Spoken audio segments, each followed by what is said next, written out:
Hello বন্ধুরা, বড়দের প্রণাম, ছোটদের ভালোবাসা জানিয়ে চলে আসলাম আজ আবার একটা রেসিপি নিয়ে। তো হচ্ছে সেটা শিম পাতুরি। তো সাদা শিম। তো দেখলে কিভাবে শিমটা বেছে নিয়েছি, তারপরে ভালো করে ধুয়ে নিয়েছি। তারপরে কড়াই দিয়ে দিলাম রিফাইন তেল। তো এটা সর্ষের তেল হলে একটু ভালো হতো, তো আমি রিফাইন তেল দিয়ে করলাম। তো কড়াই তেলটা দিয়ে তেলটা গরম হওয়ার পর দিয়ে দেবো একটু কালো জিরে।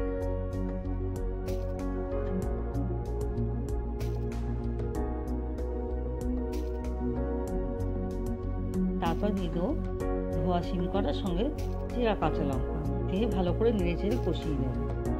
সামান্য নুন হলুদ দিয়ে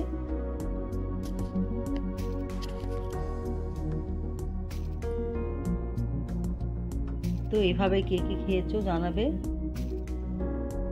আমি যেরকম রান্নাটা করছি।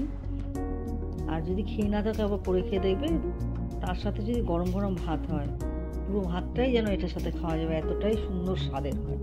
তো দেখলে কতটা ভাজা ভাজা করেছি। তারপর দিয়ে দিলাম সর্ষে বাটা।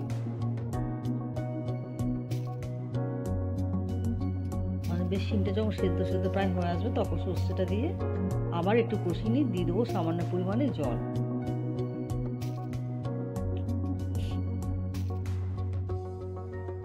জলটা দিয়ে গ্যাসটা কমিয়ে ঢাকা দিয়ে দেবো একটা।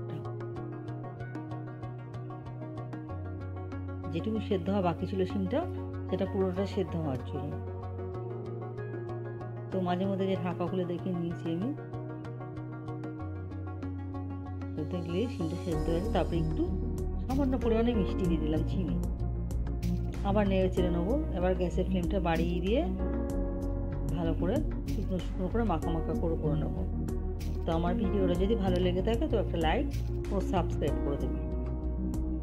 তারপরে কুচানো ধনে পাতা দিয়ে নেড়ে চেড়ে একটু কাঁচা সর্ষের তেল দিয়ে নামিয়ে দেবো শিম পাতুরিটা। তো হয়ে গেল আমার শিম পাতুরি রান্না। একবার বাড়িতে ট্রাই করে দেখবো, খুব ভালো লাগে। কাঁচা সর্ষের তেল দিয়ে নামিয়ে দেবো। তো আজকের ভিডিওটা এখানেই শেষ করছি। সবাই ভালো থাকবেন, সুস্থ থাকবেন।